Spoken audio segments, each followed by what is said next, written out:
right, anyway, we're going to start this conversation. YouTube is live. People are going to join us on YouTube. I want to welcome everyone today in the wake of all the happenings, the several succeeding acts of police terror and violence and systemic issues, racial issues in this country. What we've put together is a panel of luminaries, experts in their own field, and they've been activists in their own areas of work.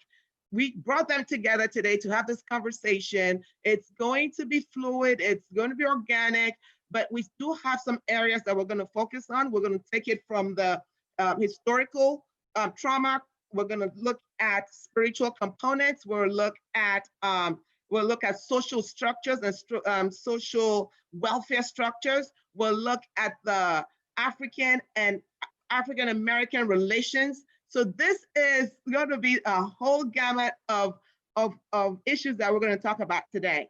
And so before we move on, I want to introduce the speakers on the panel. Let's start with Dr. Thomas. Dr.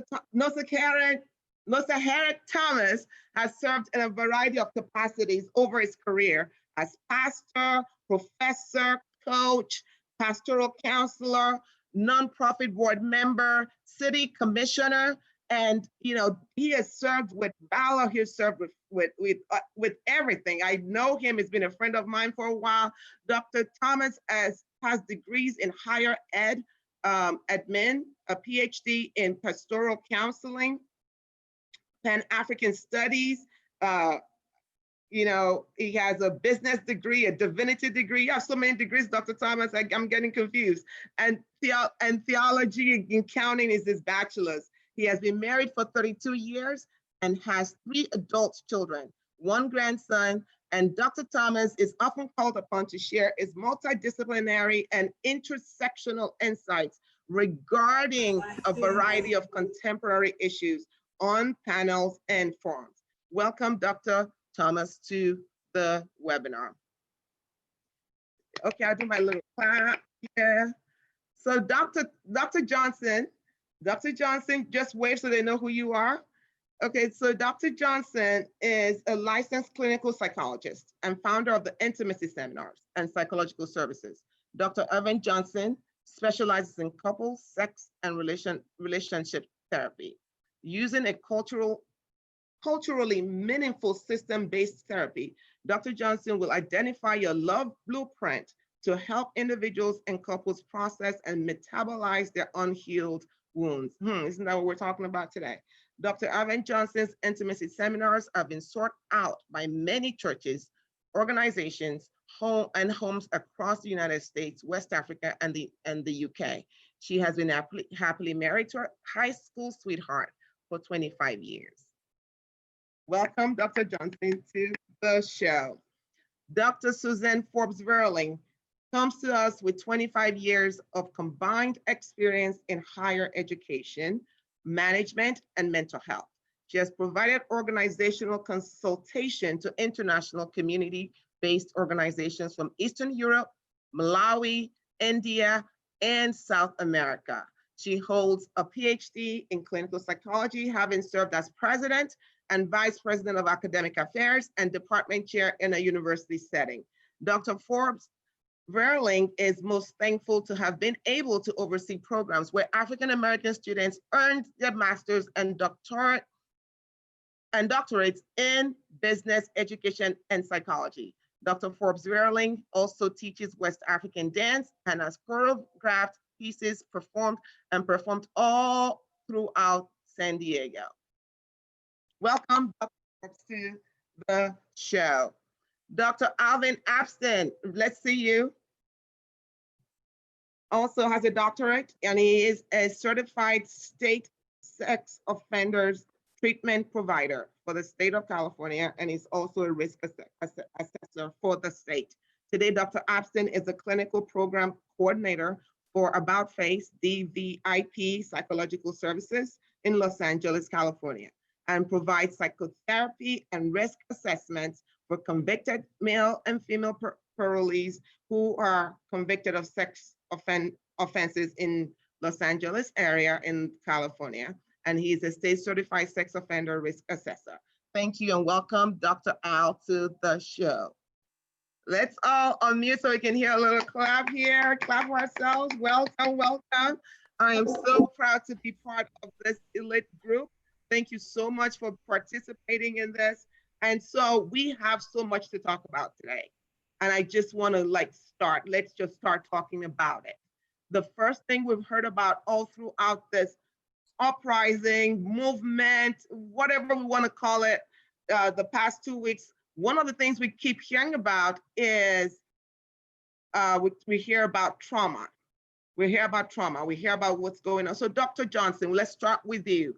We know there are different types of trauma, but when we talk about historical trauma, which is what we want to identify today, what does it mean? First of all, explain what it means to us, and what does it look like to have historical trauma?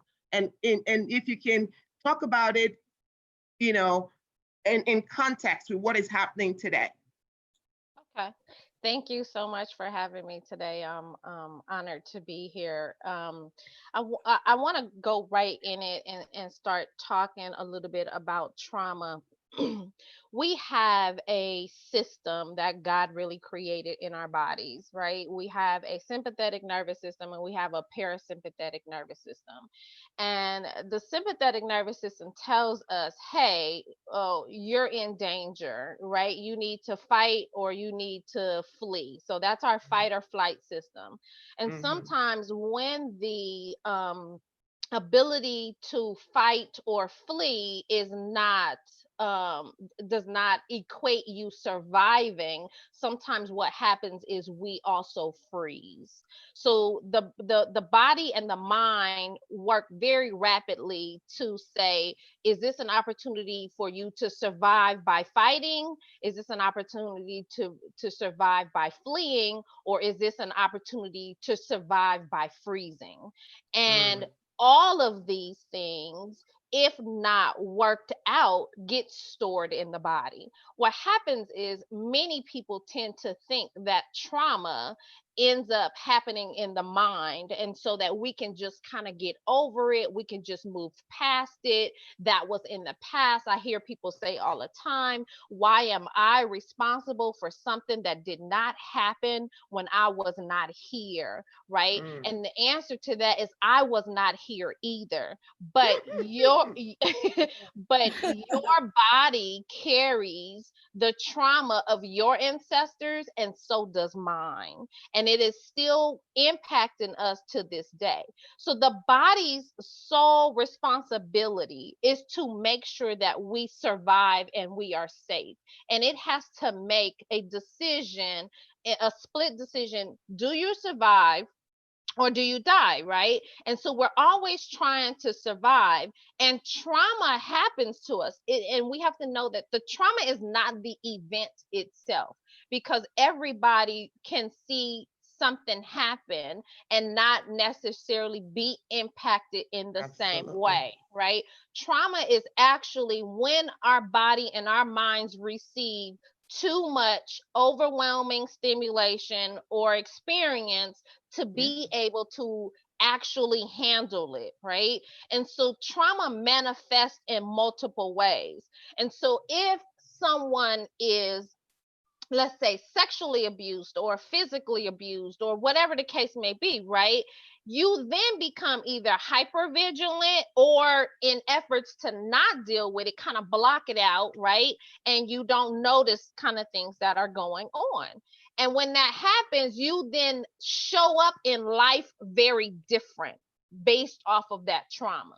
So now you have this trauma that has happened to your body. You then either parent different, show up in your marriage different, show up to work different because of this trauma, and then this ends up getting passed down. There's the science of epigenetics, and epigenetics said that we can pass down trauma up to 14 generations. Okay, so if we're passing down trauma up to 14 generations, we have to look at the repeated trauma that the captured have experienced since 1619, right? So if it and up to 14 generations takes us back to the 1400s. So we're definitely carrying stuff with the start of slavery, right? The start of our captured ancestors in 1619.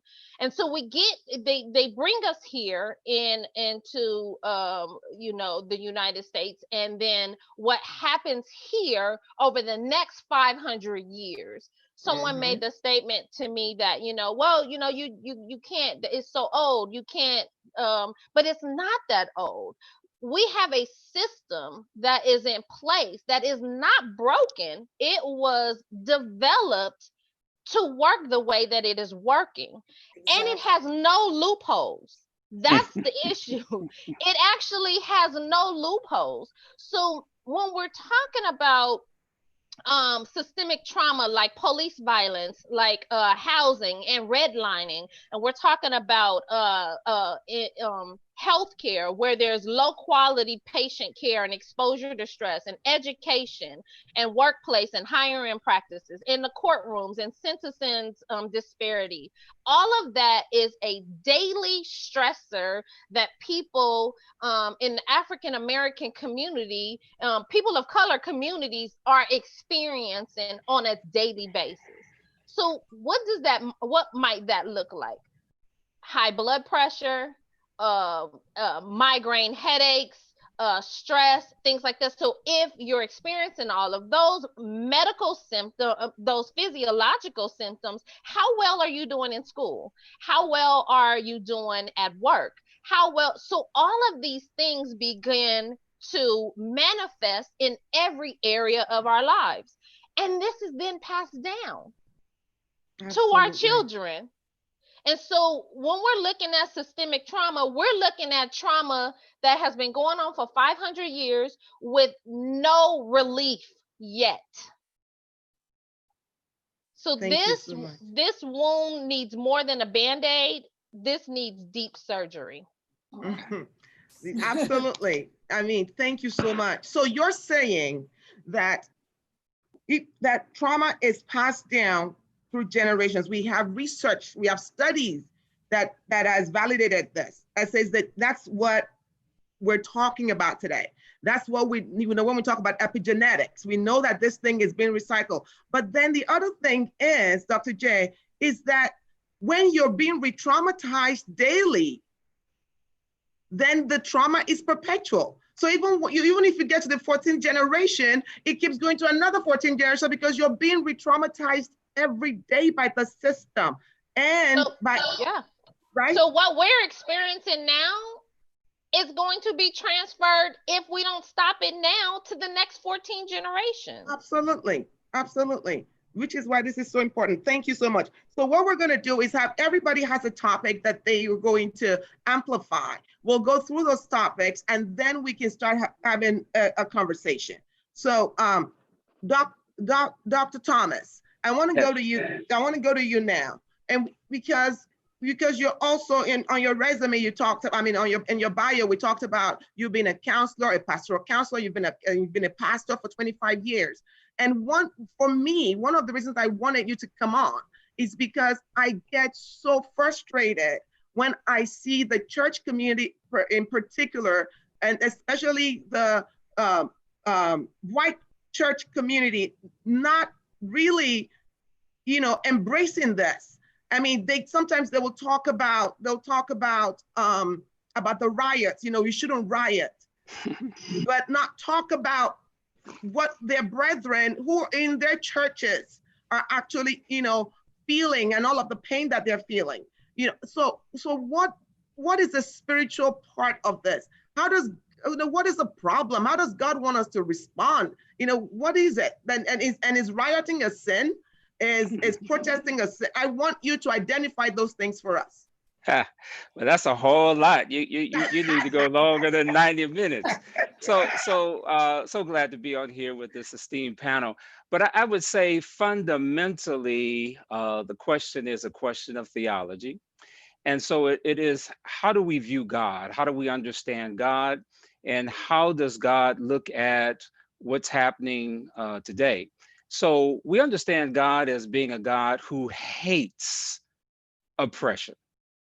He disdains oppression. And we know that because in the second chapter of the Bible in Exodus, we're opened with a scene that the people of God are in Egyptian captivity, and they are crying and they are appealing to God. And the scripture says there that God heard, God saw, right? And essentially, God understood what was going on with them. And then God, in his infinite wisdom, created an exit plan. And that's why we call it the book of Exodus, because it was God's Mm. strategic exit plan from oppression of the Egyptian captors. So I think first we need to understand fundamentally that God is against oppression and in favor of the oppressed, right? So if we start there, that gives us help. So then we enter into these conversations about what does that mean and how does that play out. I'm always cautious and quite concerned when the oppressor is telling me how to respond. When you roll over my foot, when you put your knee on my neck, as was done in Minneapolis, and when you're choking me out, Garner, Eric Garner in New York, and when you're shooting us because we're playing with toys, Tamir Rice in Cleveland, so forth and so on, and that's been happening for 400 years. And so in terms of how we respond, I think it should be a myriad and multiplicity of ways in which we respond. I think we need to respond by protest. I think our first response needs to be prayer, because I think fundamentally, Scripture says, Ephesians 6:12, we wrestle not against flesh and blood, powers and principalities. This is a principality. So in order to address a principality, we've got to go into strategic level spiritual warfare, right? So we see this in Daniel chapter 12 when Daniel was praying against the prince of Persia. We're talking about territorial demonic influences that have been with us since the inception of this country, 401 years, since we've been here, 1619, and then before, it started before. So then, we look at, well, what happened to them? Hurt people. So what was the trauma that set there by there? I mean, white folks, their pathologies, what initiated their pathologies to begin with, right? And so then we have to understand that. So I think we've got to do some praying. We have to understand what it is that God wants us to do. Jesus also said some things only come out by prayer and fasting. So we have to be serious about how we approach it. And I think that when we look at the civil rights movement, there have been movements that preceded that, but it was a movement led by the church. And Black Lives Matter is the preeminent established organization that's working right now, and we appreciate them. They're decentralized, and there is so much positive to that strategy. But it's a new day. It's a new strategy. Back in the '60s, we had SNCC, Student Nonviolent Coordinating Committee. We had the Black Panther Party. We have the Nation of Islam. We had SCOC. We had NAACP. All of them had a role and had an approach. And I would say to us today that that America chose Martin Luther King's nonviolence because the Black Panthers existed, because the Nation of Islam existed, right?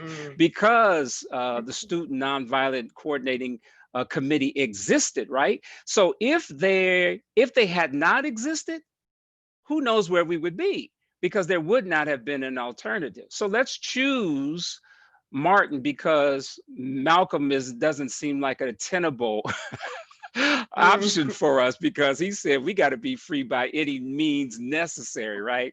So then I would also say that if you look at the history of Israel, Israel was a holy nation, but they were a nation, right?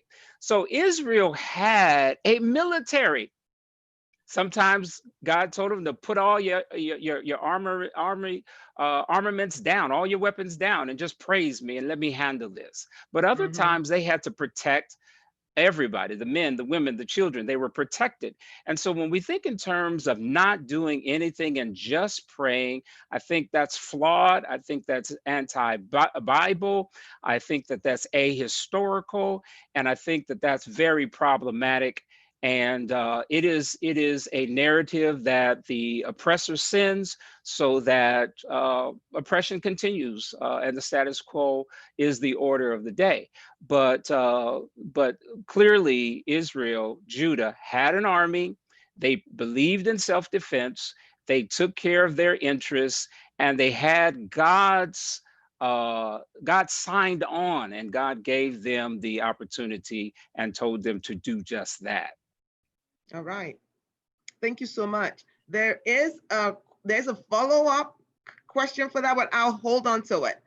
And because I'm talking about the fundamental belief systems of particular churches. It might not be the current attendees of that church, but when the forefathers believe a particular thing, like I was reading that somebody told me some years ago that people actually believe in a black heaven and a white heaven. And then I was reading up on this the other day, and we were talking about the different belief systems on blackness. Have you ever been to a seminary, where they actually really focused on the blackness in the scripture, in the book of Acts chapter 2? Like there was blacks there. Nobody talks about it. Now I know that they said, number one, that the pre-Adamic belief, it was that black people were pre-creation. Okay, there was those in the world pre-creation. And so when Adam fell, so when they started marrying them, they created a beast. They created a genre of people who were not really human, which was used for justification of slavery, because if they're beasts, then they're not really human, which found itself into amendments and constitutions, because if you're not a fully formed human being, then I can oppress you. I can step on you. And then it also made it to science books. It makes it science books. And then you talk about the Cain and Abel thing where, somebody turned black because of punishment. All of these things are the foundation of Christianity in this place. And so don't respond to that now, but just think about it. How do we deconstruct that? How do we get to the root of that and say, look, you might not believe this, but if I even remotely believe that, it's going to make its way into how I select leadership in my church. You can sing in the choir, but you cannot be a part of executive. Those are things that we need to really, because I think the church has the answer, but we have to solve the problems first. Thank you, Dr. Thomas. So, all right, so we'll go to, what do I see here? Dr. Vierling, welcome, welcome, welcome. Greetings. On your page, and I know you're an avid advocate of social systems, and you said something a few days ago, which I, because I follow everything you write, you said something a few days ago, and you said, be careful about defunding police departments, because if you defund them and you replace them with social services, the social services just as messed in as entrenched in racism as this other department. Could you tell us about social systems, please? Absolutely. First of all, thank you for having me, and I'm very happy to be on this panel with everyone. I want to take it back a little bit, way back to the 14th century. We, as Black people, really around the world, but I'll talk about United States, we are a part of what I call feudal capitalism. Our systems are grounded in the 14th century feudal system that ran rampant throughout Western Europe, throughout Europe. The feudal landlord, the landowner owned the people that worked on his land. And people were monitored and controlled and literally needed permission to move about off of the landlord's land. This is the exact system that the chattel slavery system is formed after. It's not new, they didn't just invent it. It simply moved from the 14th century in Europe throughout to here. Our social work systems, our case management systems, our police systems, our legal, when you go to court, the correction system, the probation system, it's all designed after the 14th century feudal system. When we talk about reform and when we talk about moving money and defunding systems, it doesn't matter. Money is just going to be moved inside of the same umbrella. And either way, it is the Black man, woman, and child that's going to be a product inside of that system, one way or the other. You see, so you can have a sweet case manager, you can have a nice little social worker, but when she come to make a move, she gonna call the police to come help her dismantle that family. Every decade, we talk about helping and reform, and oh, now we're gonna do wraparound. Now we're gonna redesign the system of care. We're gonna redesign the children's mental health system of care. We're gonna redesign this, redesign that. All it is a reshuffling of money inside of the same system. We also have it where the wealthy are the ones that run the foundations. The wealthy, historically from the 16th century that came in to do charity, have been the overlords. These monies don't go to Black and brown organizations to do their own culturally competent services. Definitely not in the Black community. We don't get those monies. These limousine liberals don't know us. They give money to who they're having a nice luncheon with for a fundraiser. All right, monies pass amongst people who know each other. What did you say? Limousine liberal?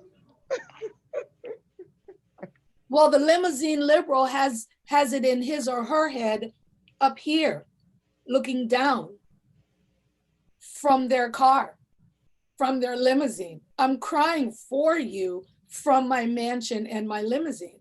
And I'm going to bring forth paternalistic solutions the exact way my forefathers in Europe did in the 14th century and handed down. So we are in a system that generationally manages us in a specific kind of way. And I know that we're going to get to solutions, you know, someday, but part of it is a discussion really on a revolutionary level on not being a part of that system, not being a part of this system. How to do that, that's for another conversation.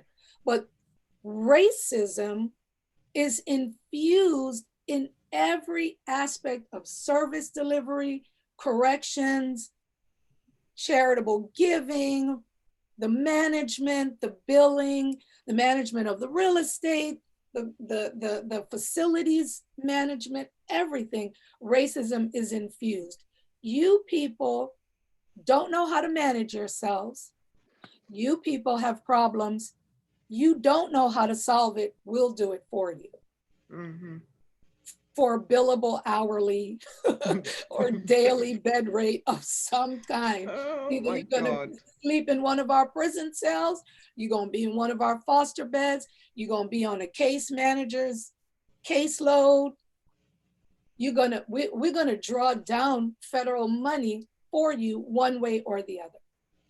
Another thing that we have to understand in terms of all these social structures and systems and all of that is all these dollars maintain cities and counties across the United States. Absolutely. It's a bread and butter business. The capitalization of Black pain.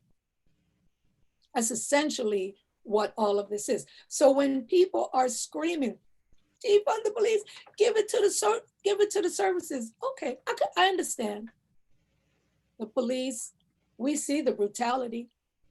We hear the stories of them not attending and this and that and this and that. It's very important, but let us be mindful. Let us, while we're in the middle of doing this, own ourselves, reclaim ourselves in some way, shape, or form, because it's just, this is a pendulum that's swinging. Then crime comes up, then the pendulum comes back, and the pendulum just swings, but it's inside, again, inside of the same umbrella. I'm trying to think of what. Wow. Yeah, ask me some questions, but that is a lot. Yeah, but a question that I'm going to ask you once Dr. Abston gets his turn is for you to describe what that looks like. Take a social organization, take social services, for example. What do you mean by we're capitalizing on Black pain in social service? What does that look like? Do you see what I'm saying? I want so let's paint a picture because people need to know these things. So we'll come back to you in a minute. Okay. Dr. Abston, you there? Dr. Abston? Okay, just unmute yourself. Can you hear me? Okay, now we can. We cannot see you though. We can hear you. We'll work on that. We'll work on that. Okay. Yeah, that's what I've been doing. I've been trying to work on it. I got you on my phone. I just finally got you on the computer, so I'm almost there. Okay. So let me just set this up for you. We had a conversation, I think a few days ago, and about the African response to all of this, because look, everything is on the table right now. We're like Suzanne said, we can't just talk about police without talking about all of the other structures in our country, because they're all interconnected. And we cannot talk about trauma in one area of life only without talking about it in all other areas. So you had written me a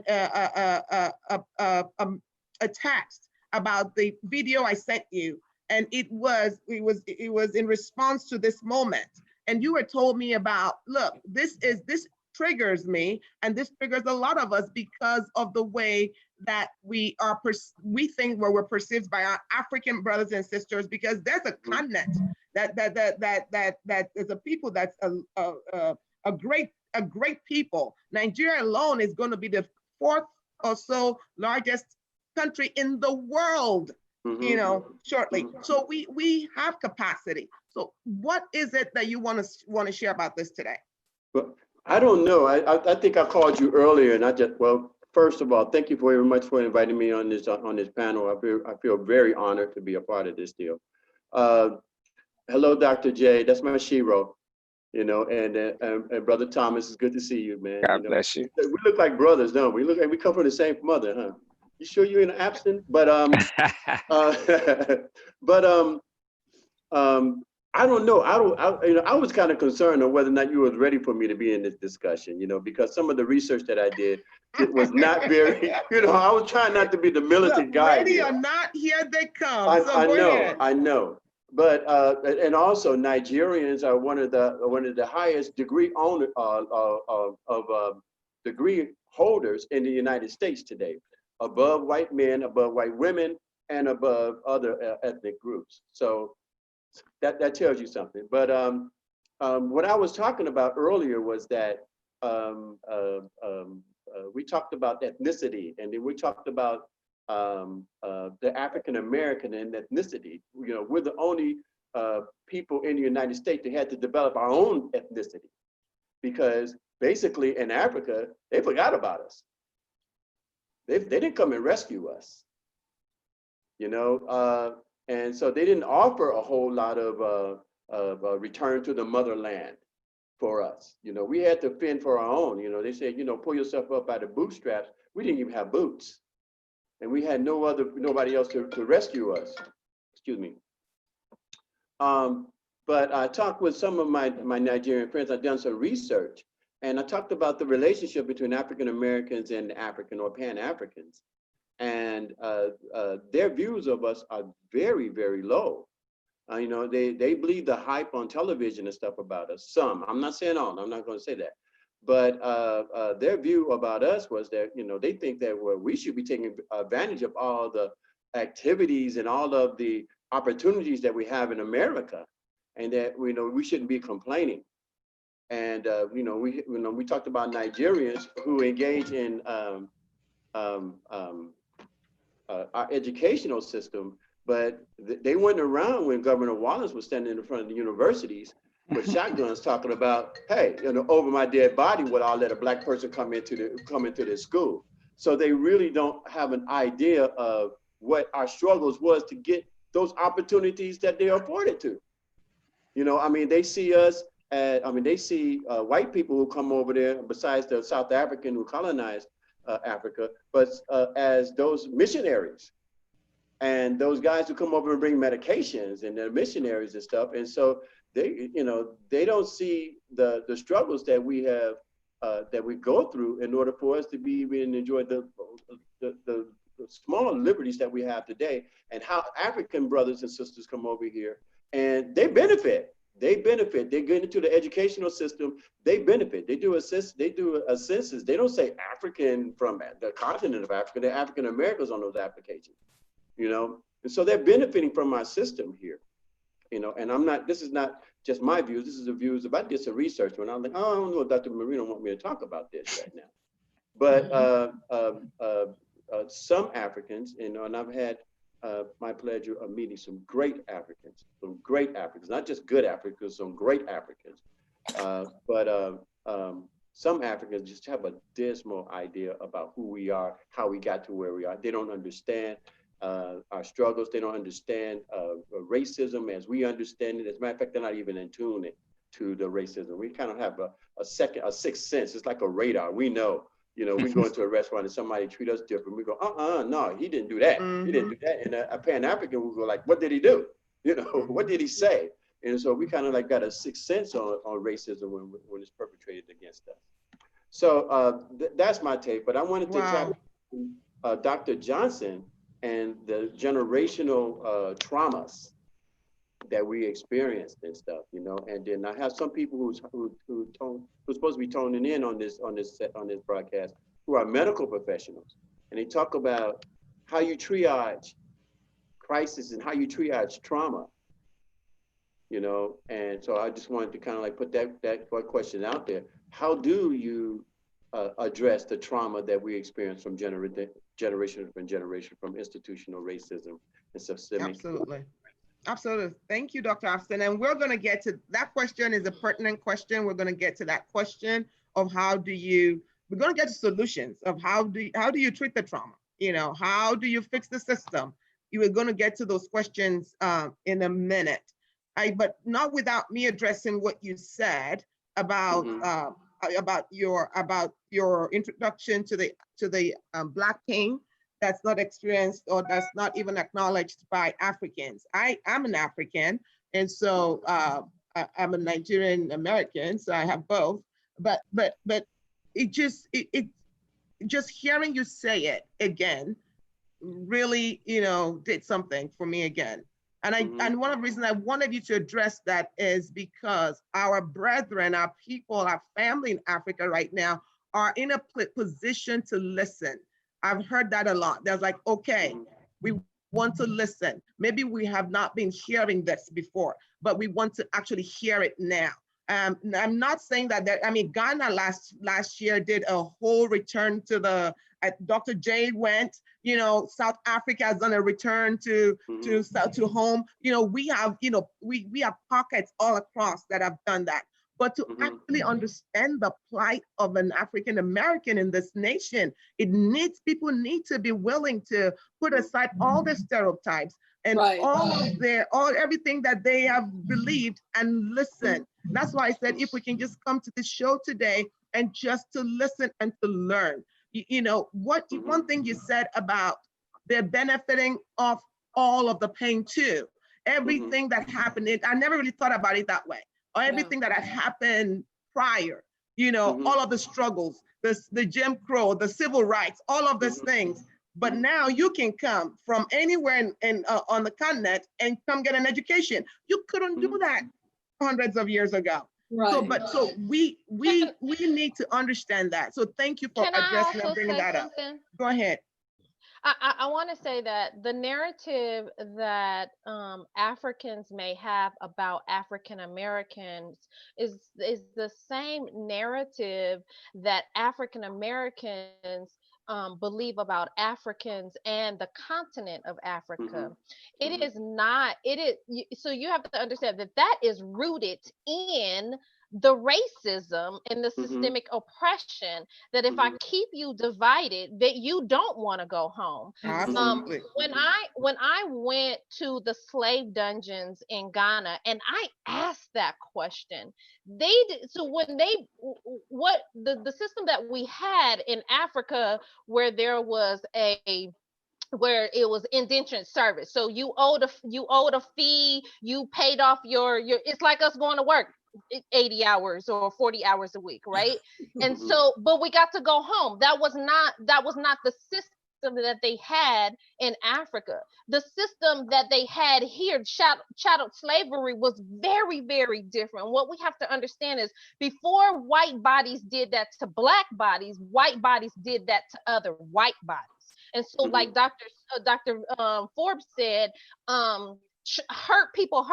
Trauma gets passed down, and we have to understand that. In that context, when I asked them in Ghana, like, what did you know about what was going on here? It wasn't like they were on cruise ships and airplanes flying here knowing what they were doing and asking for the people back. They had no idea what was happening. Email, no social media. Right. They had no idea what was going on with us over here. Just like for the most part, African Americans do not necessarily want to visit Africa on a vacation. But when I went to Ghana, I did not want to come back here. Ghana was home for me, but that is not the picture that they paint for us. And I said to myself, the pictures that they show us here is a narrative to keep us here and oppressed in a system that has no loopholes. But if we went back over there and built that up, that's their fear. Well, you're talking about Dr. solutions now, because that's Dr. Marcus Garvey Avant Johnson. Oh yeah.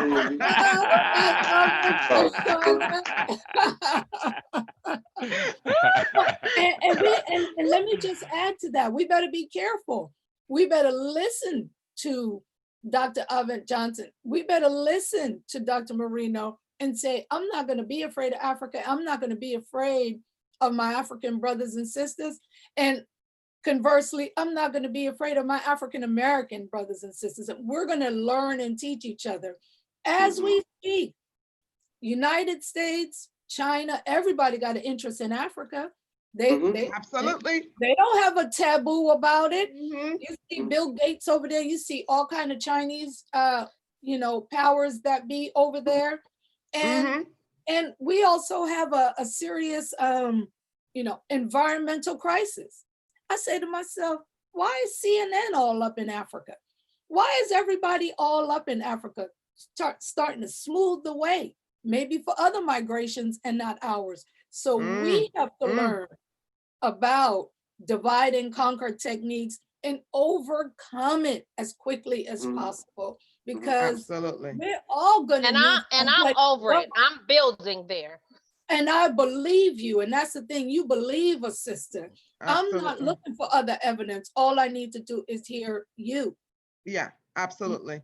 Thank you so much. And so Dr. Abston, you're hearing this, right? It doesn't invalidate anything that you've said about the pain that we're not seeing.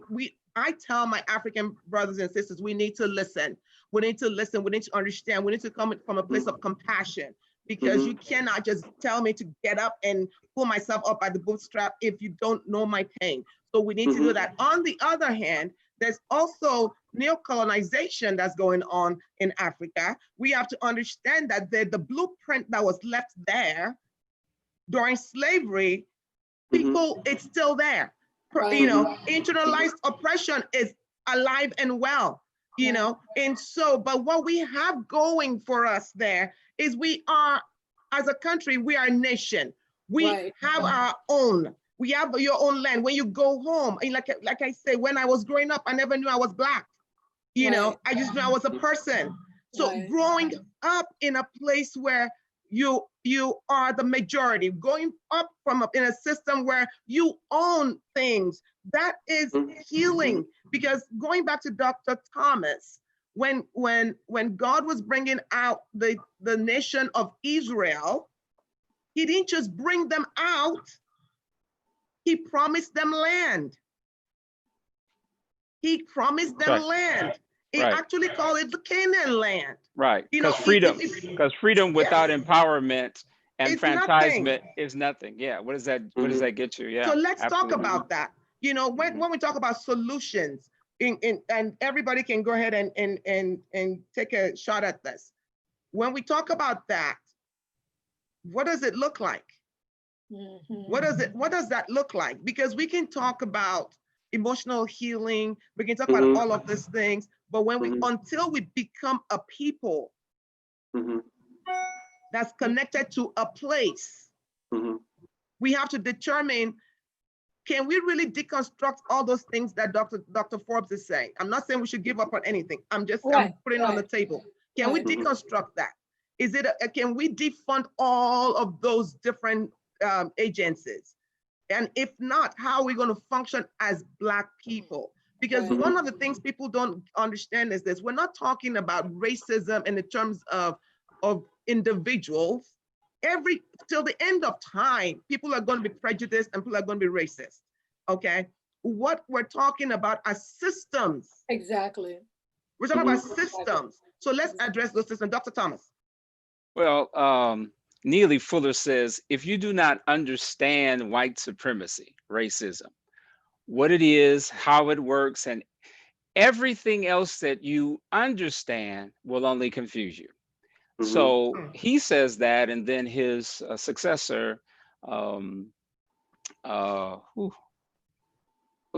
think of her name right now, but she comes along and says racism exists in every area, Frances Cress Welsing, in every area of human endeavor. So we have to understand that. We have to understand the profound and deep job that colonialization did on us. And so when we talk about the divide, like Dr. Johnson, when I went to South Africa for the first time, I was home. I loved it. It was a wonderful place. It was after apartheid had fallen in '92. And it was a great experience. And so it did not parallel with the stories and the episodes of Tarzan that I had seen, right? And all of the misinformation and the propaganda that has been done to keep us thinking one way or the other. And so I think that in terms of solution, it has to be multi-pronged, right? So there needs to be a Pan-African conversation, right? So there needs to be a conversation across the waters where we're talking about what can we collaborate on? How can we be helpful to each other, right? How can we develop that which was underdeveloped, right? So that conversation needs to be had at one level. Then we also need to have a conversation, a multi-generational conversation here in the States with our children and between communities and constituencies to see what we can do. So that needs to happen within the Black community, right? With Africans in America, Africans from Nigeria, Africans from the Caribbean, and wherever we find ourselves in America as a collective, right? And then understanding that our plight is different, because they're not asking us, when the police stop, they're not asking you what your origin is. They're not asking you what your religion is.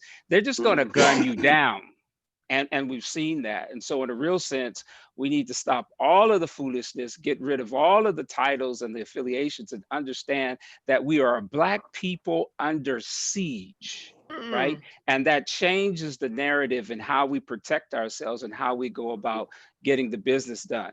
And so that's what we have to do with ourselves. And I think there's another conversation we have to have with allies. So these are other communities of color. These are white people, and for instance, in the civil rights movement, there were always white supporters and Jewish sympathizers. In fact, we would not even gotten the Civil Rights Voting Act, if Viola Lawutsu, which was a white woman from Detroit, wasn't killed, you know, doing voter registration with the Black students there in Mississippi. So we have to understand that we've got to create these collaborations and see ourselves as just African people, just God's children, just African people, and we can come together around our own interests and our own agendas. I would Thank love you. to add to that, if that's possible. Dr. Merino, where are you going to go in? No, go ahead. You know, one of the things that I want to put on the table, and this is tough, it's a tough pill. Part of healing our trauma so that we can survive on a day-to-day basis while putting together international collaborations and dialogues, because that's a long, you know, that's a long-term thing. We have to be allies with each other, and we have to really be honest about how we treat each other as a result of complex transgenerational traumas. We hurt each other. We actually help drive more and more families into the system with how we hurt each other and what we expect of each other. We expect too much of one person to carry the family. We're not going to make it in this artificial intelligence, technologically advanced, biotech advanced world where our kids need to be rocking and rolling with math, science, physics, biology, logical thinking, blah, blah, blah, blah, blah. If everybody is here, we're going to have to make it here in the United States. This is the great divide. You got all these Black kids in these inferior education systems, and almost everybody else moving into the future. So we have to take care of ourselves, our children, get our children out of the system, get our people off of the street today, right here and now. Find a way to do that, because that's the business. That's the struggle. We have to take care of each other.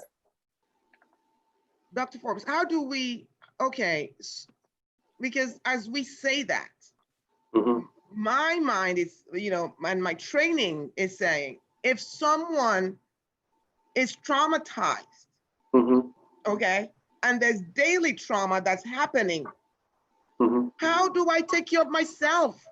How do I do what you're asking me to do? And I think that's something that we really had, that's a serious question, because one of the things that Dr. Abston brought up was that, you know, Africans are coming from the continent of Africa and they're coming here and they're thriving, but they are not coming here with the trauma of captured slaves. So that is not in their DNA as much as it is in our DNA. And so our failure to thrive, even with a doctorate degree, even you cannot fight this system that does not have loopholes. I keep saying it. They sat down and they made sure that every single loophole was filled, right? So the only way that they can get away with anything is to be backed by another particular system. So if this system doesn't get you, this system, if this system doesn't get you, this system will get you. And so part of that is what Dr. Thomas said, the fact that Africa holds our healing, and Africans from the continent who do not have this trauma hold part of the healing. We have to come together. Right. So now, but on a daily basis, I could look at you. I could look, we look outside. We can look inside. There are people inside. There are fathers where you can be like, that's a teacher. Let us find teachers inside of our community to teach certain things. Look at that mother over there. Look at that sister over there. That's a world traveler, single, free, and having fun. Let's look at that as a model. Let's teach, let's use each other as teachers to help alleviate the trauma. I didn't say heal, cure, fix. I said alleviate, because if we just throw up our hands and say, Lord have mercy, then it just keeps perpetuating. We need an inside shield, and we need to figure out solutions for an outside shield. On a daily basis, there are women and children on the street. On a daily basis, somebody gets murdered in a domestic violence situation. We're averaging 20 to 25 women murdered a week. We have an out of control human trafficking situation across our own people are trafficking us. So we need to, as it is in psychology, raise consciousness. Raise consciousness. Don't leave it suppressed and throw our hands up. We have to we have to try while we look at perhaps a global solution. So, Dr. Forbes, so what I'm hearing is that you cannot, you're talking about a village concept now. We can no longer sustain our people by this individualistic approach. It doesn't work. That goes against our very core of who we are. Yeah, it doesn't work. So we need to find, so let's start building cultures of the village culture. Okay, That's right. So over here, so That's right. maybe you can heal me of my trauma, but you can reduce it significantly so I can be a functional citizen. That's so right. It also means that you no longer, in the Black community, we can no longer just be in charge of our nucleus families. It has to be larger than that. So I can no longer say it's just my son, my daughters. It has to be the boy next door or the one on the street. But how do I get somebody? You said there are people on the street, there are people on Dr. Forbes. How do I get access? I'm not talking about me personally. I understand that question. How do you then help? Well, anyone can answer this question. But yeah, I would say that we've got to strengthen every existing institution. So sometimes we try to create new stuff, but we have to strengthen every existing institution. And I think Dr. Forbes mentioned it. We do have to strengthen our families. We have charter schools, Black charter schools, or charter schools for people of color that are working. We've got to strengthen those. Right. We've got our fraternities and our sororities. We've got to strengthen those. We've got to work through the groups and of course the church. We've got to work. Yeah, we've got to work through those systems that already exist, right, and really do the work of strategizing, not status quo-ing, but strategizing so that we can see how do we face this particular crisis, right, this crisis and this virus that we've been dealing with for the last 401 years. So for instance, someone said to me, that someone has suggested to him, what if we were to purchase insurance policies for every Black boy? And I'm making a point, it's not sexist and exclusive. For every Black boy that turns 11, 12 years old, $20,000, $30,000 policy. So when white officers kill these Black boys now, and certainly Black women, we can, our young women too, they're being killed as well, Sandra Bland and Breonna Taylor. But if we put these insurance policies on our young people, when they're killed, now corporate America says, we got a problem because you're causing us to have to pay too much. Oh my you're, you're, God. you're causing us to have to pay too much. So now, rather than being looked at, disposable product, now we're looking at as valuable capital, right? In a very different way. And certainly I think we're God's creation and we're so much more than that, but we're talking about how others look at us. And so corporate America would then say, nope, we got to find another way to do whatever we're doing because this is not working because we're having to pay too much. This is costing us too much.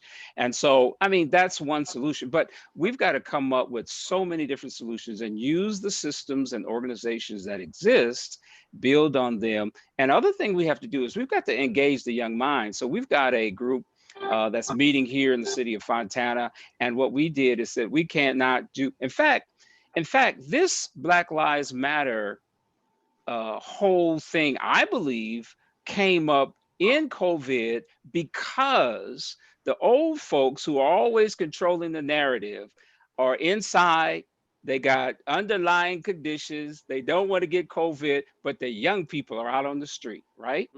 So I believe it happened in this situation, this scenario, so that the old folks could advise the young and the young could hit the street and control the narrative. So we've got to hear the young people. And when we met with them just this week, such powerful input that it changed the course and the direction of our strategic movement here in the city of Fontana. And so I am pleased to invite our young minds, because when we get old, the disappointment and the rejection causes us to be jaded, right? But the young people, they haven't lived that long and they haven't experienced the rejection and the disappointment, and they come with passion and energy and enthusiasm that actually fires us up. And so we've got to include the young people in the conversation and the implementation. Absolutely, absolutely. What do you think then of, I'll just say this. When we talk about politics, when we talk about Democrats or Republican, I'm of the opinion, based on what we've just said, I'm just going to throw it out there because everything is on the table. Okay. When you have structures, when you have people who are jaded in their own ways, or who have been formed, when you've been formed in a particular perception or a particular prism, it's difficult for you to reform yourself. Okay, it's just difficult. And when you have a system when we talk about politics, when you have people 70 and up who are the ones vying for positions, who are the ones leading us, they've been in these positions for decades. It is, I believe, that one of the ways we can start undoing some of this, because the younger generation, Generation Z in particular, they are on fire. They are on this thing. We need to, maybe all of them just need to retire. Everyone, and I mean in both parties, everybody just go home so that we can have, I told you I was about to say it. So that we would be nice. So we can have new blood, new ways of saying, new perceptions, and not all of this, maybe we can, like defunding police, for example. When I had young Black people speak on one of my events that I did, they explained it to me, what they meant. The terminology might be offensive, but what they mean by defunding police is restructuring police. They don't want reform. They say reform doesn't work. You're just replacing one bad thing with another thing. They want the entire system restructured. That's what it means. That's what they mean by defunding. But when adults hear it, and the older people hear it, they start saying, oh no, they want to get rid of police, all of those kind of things. So maybe, I'm not saying this is going to happen anytime soon. I'm just throwing it out there. Maybe what we do need at some point is every single person over there who is stuck in a type of formation needs to retire. From presidency down to anybody else. So, yes. Can I say something though? I had made a comment earlier about, well, how is this going to look? How are we going to triage the pain and all of this system that have? How can we stop? Because even if your body has been traumatized for so long and so devastated, in some hospital triage, they'll put you in a coma to stop the pain, because in the reality you can't handle the pain because it's so deep. How do we triage the pain? How do, and I'm getting kind of riled up here, because we can't go no further until we stop the pain. How is that going to look? How can we stop this pain? How can we stop this trauma? Because we continue to be in the mess. We continue to stay in the crisis. And when you're in a crisis, you don't think straight. You're crisis. You're in a crisis. You're in a crisis. You're making decisions out of emotions. Mm-hmm. Yeah, not everybody is in an emotional space with it. So, are we willing to trust our own people who have visions of a different path? We get in a room with each other, and what happens often? We can't agree. We can't agree. We compete. We don't listen to each other. And we all of that is. I know that it's a consequence. Yeah, it is. I understand. But we have to be conscious of it and say, we got to do something different. We're aware that we're about to argue. So let's put some systems in place so that we can meet and have a conversation. Let's bring it from the unconscious to the consciousness. That is psychology, bringing it out and making it evident, and having it. Somebody said earlier, strip the titles away. Dr. Thomas, I think you said that, strip the titles away. Let's come in the same room and be willing to not be in an echo chamber. We love to, if we agree, we're good. But we're going to need to be willing to hear fresh, new ideas and not be like, no. We got to stop that. I want to hear, like, there's a lot of people, I ain't leaving America. Okay, that's fine. But can you listen to Dr. Alvin Johnson and Dr. Thomas for just 10 minutes and say, I'll open my mind up to that. Even just opening up your mind recalibrates the trauma that's held in the body, opening up new ideas. And we need to be able to do that. When I see all this chaos and all this marching and all of this intensity, and all of a sudden all these corporate people, Black Lives Matter, I know it's game. I don't let my heart get caught up. I start thinking, let me go to the stock market and start looking and seeing what's moving, what's going down and what's going up. I make my heart cold. I don't go, oh my God. I don't do that. I go, something is amiss. And money is moving, or money is about to move. Black trauma in the white world is tied to economics, end of conversation. We have to be able to trust each other. If I say, this is game, don't fight me. Let's just listen. I'm not fighting. I'm not going to fight you, Jashana. I'm not going to fight you. I'm going to say, break it down, sister. Dr. Tom, break it down. I want to hear it. I want to hear it. I want to hear something new. But when you start hearing about, let's put the money here, put the money there, it's game. It's not for us. It's about us. And it's on our backs. Make your heart cold and look at what is happening. Those of us that are leaders, if you're a leader and you're trying to change, you got to look at things differently. You can't be on the street screaming with everybody else. You have to be like, whoa, what's going on? And what can we do? Very good point. One of the ways you triage trauma is to lower the tempo, heartbeats, you know, all the things around you, because it's cortisol, adrenaline that's rushing. You need to be able, something that's supposed to be a default has become maladaptive. So for an individual person, one of the ways that you treat trauma is to shut that valve. Okay, and the way you can do that is by slowing things down. You slow things down. And so like Suzanne was saying, you cannot be excitable about everything. It adds to the trauma. That's right. It's excitement. So one of the things we want to do is be cool-headed a little bit and say, let's look behind the scenes. What's going on?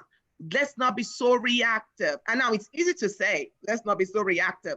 But you know, if you're a trauma therapist, you know that one of the things you're going to tell your client, okay, is first of all, you're not going to expose yourself to the triggers.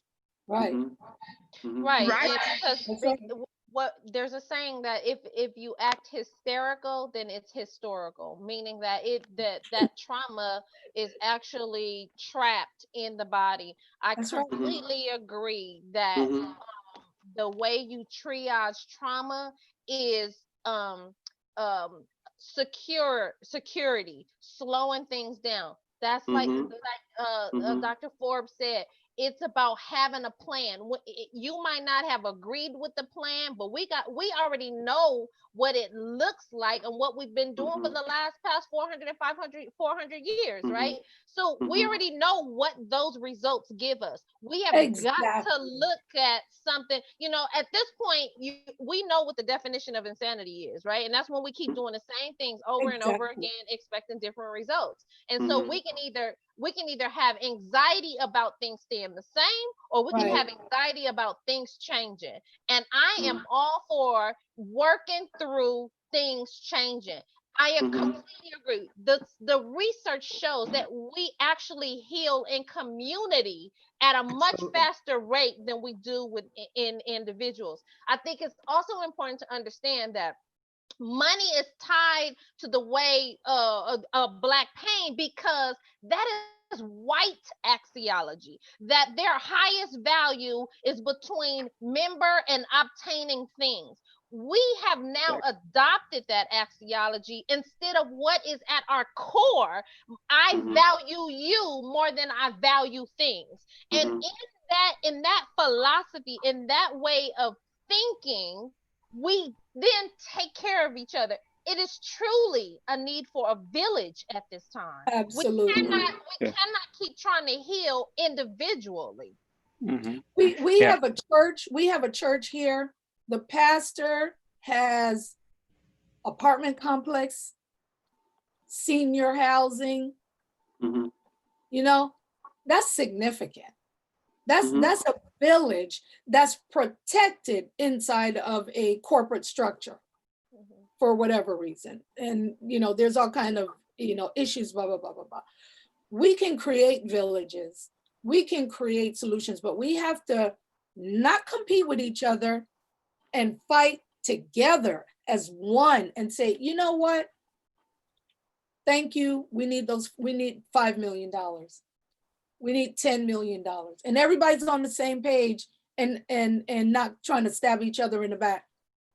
And take care of the village and help the village and get people away as much as possible from the system. We're gonna have to start thinking like that. Everybody cannot be in a traumatic state. Some people are gonna have to stay calm and be like, okay, I see it. Absolutely. Yeah, Absolutely. I would also say, you know, how do we address the trauma? I think from a spiritual, religious standpoint, this is really not new. Israel spent the entire time from the time of Egypt all the way to Roman occupation. The church was actually oppressed, Mhm. right? So Mhm. we've actually been here before. Exactly. And so this is not a new concept. So, I mean, if you look at, how did we endure slavery, Jim Crow, and these times? How did we do? Well, we did that by community. We did that by singing, by worshiping, by prayer. And so that's a way that we triage. Well, we've got a circumstance now where every 20 years, 10% of the people are becoming unaffiliated with church. That's the reality, right? And then baby boomers, only about half of them, for about roughly 42%, uh, believe that they should be engaged or affiliated in any way. However, while they're not buying into the hymns and the songs and the things that we've done, what they do believe in is 50% of them do believe that there is a God. 50% of them do believe that we ought to solve problems by logic and reason. They do believe in mindfulness and meditation and yoga and well-being. They believe in that, right? And so in some senses, it's different, but it is a coping mechanism. So then there is the individual triage, and I think there's the corporate triage.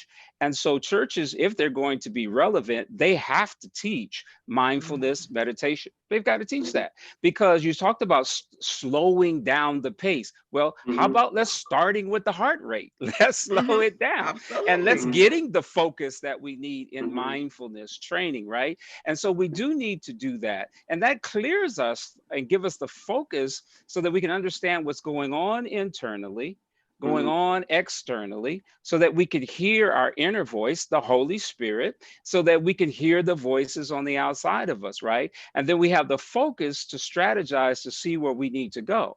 So we have to take care of ourselves and do, I think, personal self-care, but Mhm. also community self-care if we're going to Mhm. get on the other side of this. Mhm. Dr. Thomas, when we talk about churches, I'm gonna piggyback on that. When we talk about this social structures, social systems, the church is also a social system. Yes, it is. And there are quite a number of rich churches, wealthy churches in this United States and in Africa that we're talking about. Mhm. What if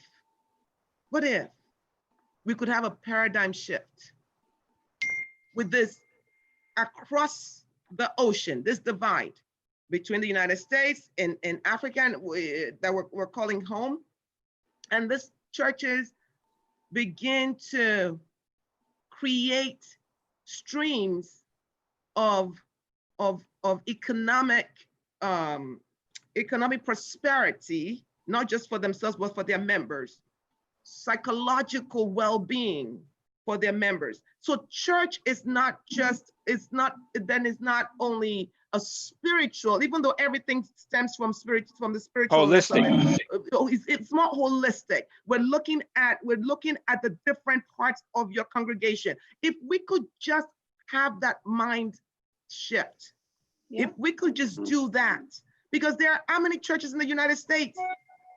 Then people will go back to church because they're not just going to listen to somebody. And by the way we do church now is a World War II system. Okay, this wasn't like what the Bible said. The Bible didn't say come sing, read a scripture, take offering. That's a man-made system.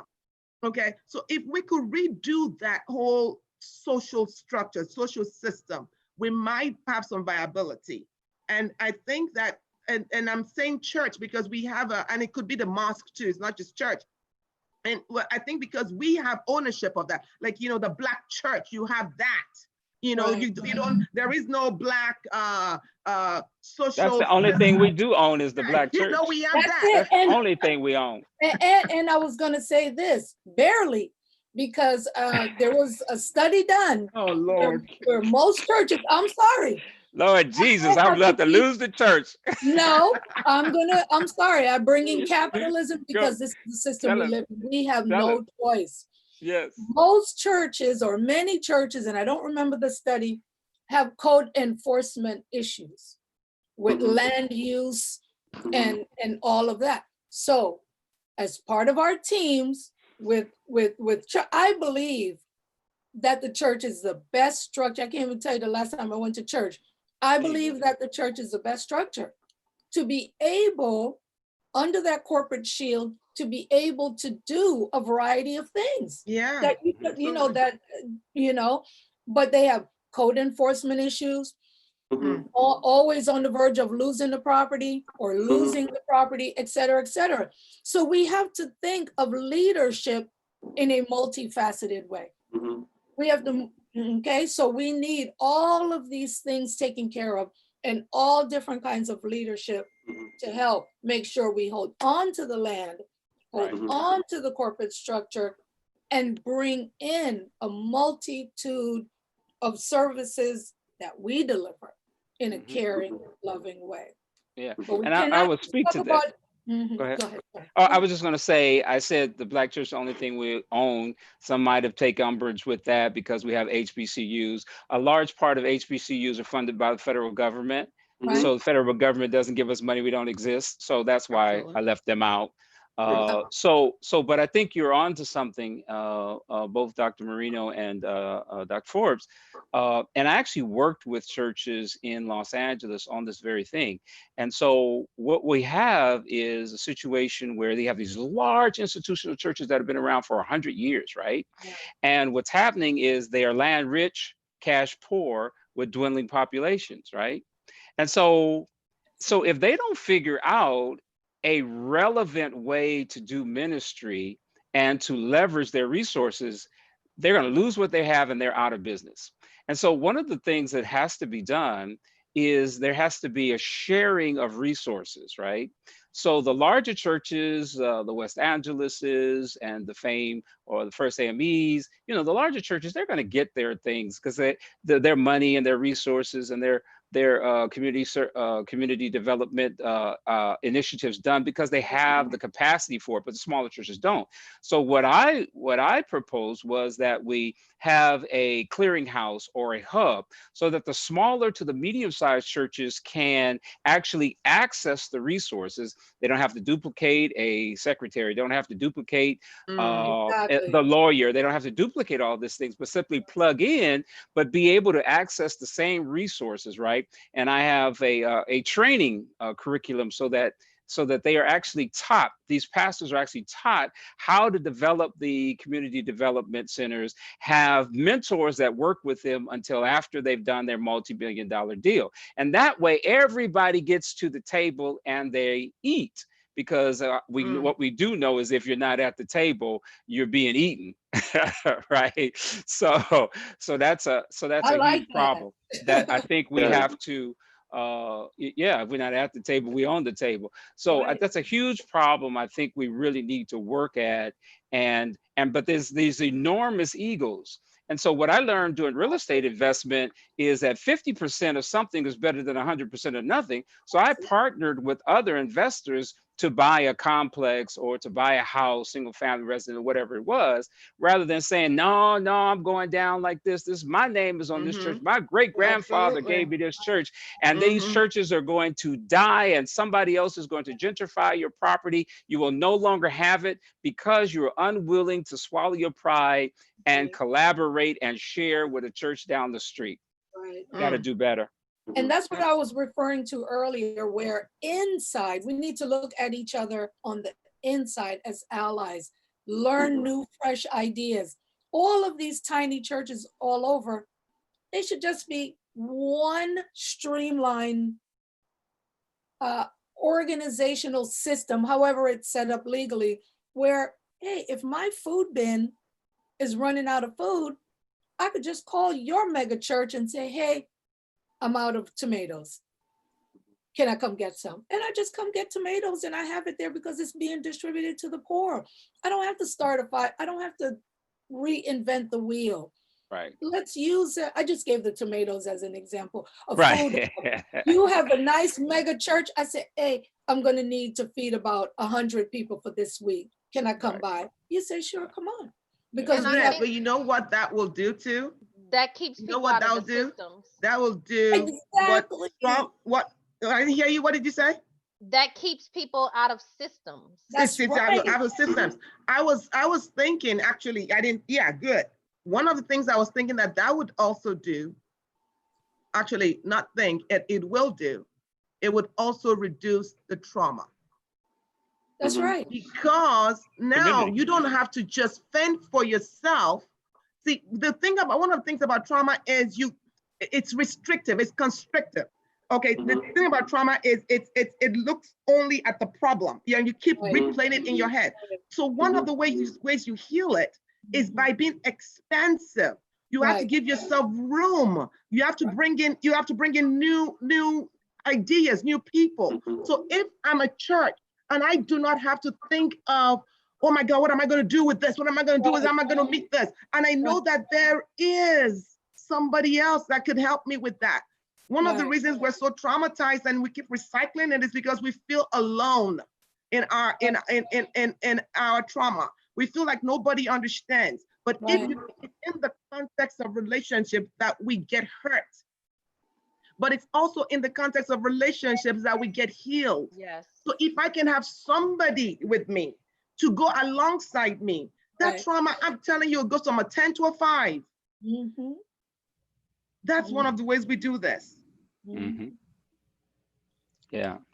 Yep, absolutely. So after the triage of the trauma, then the next step would be to what would the next step would be is to provide support or get rid of the lethality. No, what about what's causing all this pain with the lethality? How do you get rid of the support?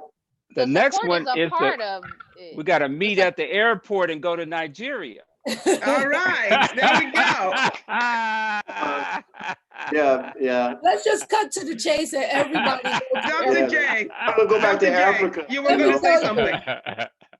Well, I was gonna say the support is a part of triaging. Yes. The trauma. And then once we,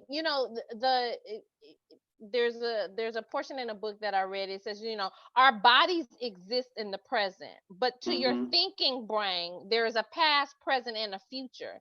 But to a traumatized body, there is only now. And the now is the home of intense survival energy. And so we are always trying to survive in this body, right? And it doesn't allow us to be open to the things, to hear new things, because we're so used to constricting even new ideas, even new, we're so used to constricting to keep from hurting. When we triage, we can open up. We can open up in our way of thinking. Do you know that when you're in fight or flight, there's a part of the brain that shuts down, so we can't even have this conversation if I'm feeling threatened. Yeah. I mean, every part of things shut down when you're in fight or flight mode. Reproductive organs shut down. Your respiratory, everything shuts down. The reason it does that is so your brain can focus on getting you out of the trouble. But imagine if that thing gets shut down for a long time. Right. So that's why it explains why we have all of these diseases. When you got all of these things happening sometimes you're like, what did the Black people do to earn all this? It's your body, it's our body's reacting. It's like, okay, we have reproductive problems. We have respiratory problems. We have this problem. It's because our bodies have shut down. And we need to begin to treat them. Go ahead. I was just gonna say, we're fighting the immediate threat that's right in front of us. And we always have an immediate threat right in front of us. Like you were saying, this is how Stockholm Syndrome develops. You are always focused on that immediate threat in front of you and always trying to bring that threat down in some way. Like a captor, you might start agreeing with your captor. You might start overly enjoying the little bit of grains of food that they give you because it's, I've been starved and now I have a It little sounds more. like you're describing Candace Owens, but I didn't throw that out there. Anyway. Well, Larry our Elders, own, I didn't. see, Look, stop Candace spending Owens so is much easy. money.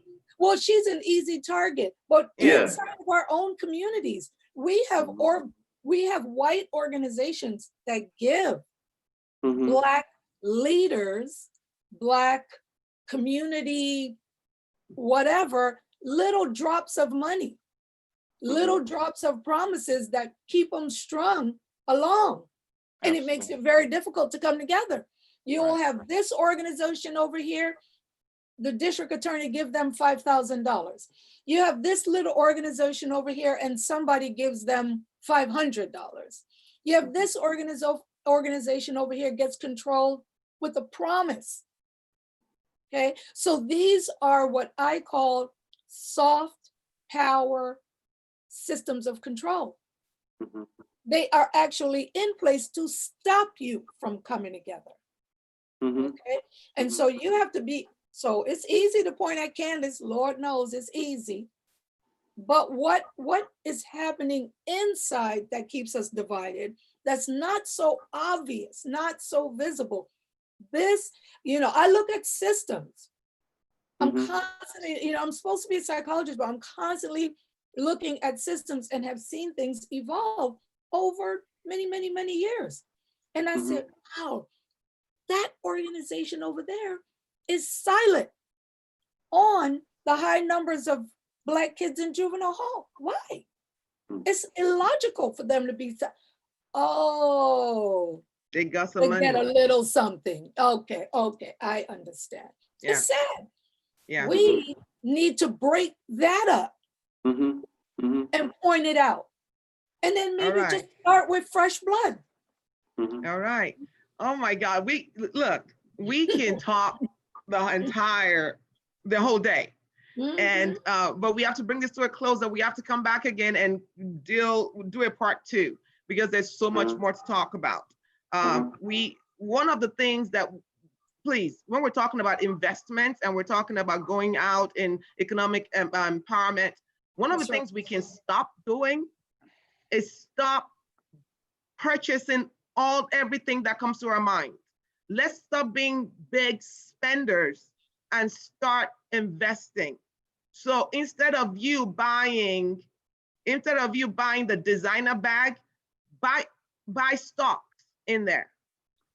Okay, buy something, own something. That's one thing we can do, because we are big spenders. The Black community, we spend more than any other community. We just need to stop buying everything. It's a trauma syndrome. It's part of just wanting to triage yourself, self-medicate, So I'm going to go shopping. I'm going to go buy. Stop. If we can just do that.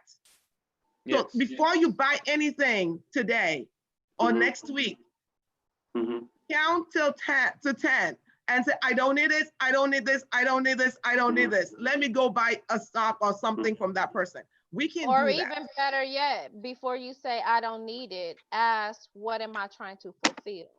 Because sometimes we get so busy. And by the way, busyness is a trauma response. We have got to slow down. I don't need another handbag. I don't need another pair of shoes. I don't need to be honest with you, I do not need anything else. Do I want it? Maybe, but get to the root of why you might want it. Why you want it. Again, we have to move away from this axiology of acquiring things. It is killing us.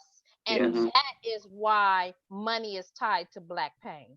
Yes, absolutely. so well Thank you so spoken. much. And I would add to that there are some things that we do have to buy, perhaps for our children or other things, and then we need to invest in ourselves. So we need to find the resources and the lists, go to buyblack.com or whatever it is, and figure out, how do we buy Black, right? Because part of that problem is there's a lot of money going out, but as you know, it's only staying in the Black community like about 2 hours. Right. 2 hours, right? And Excellent.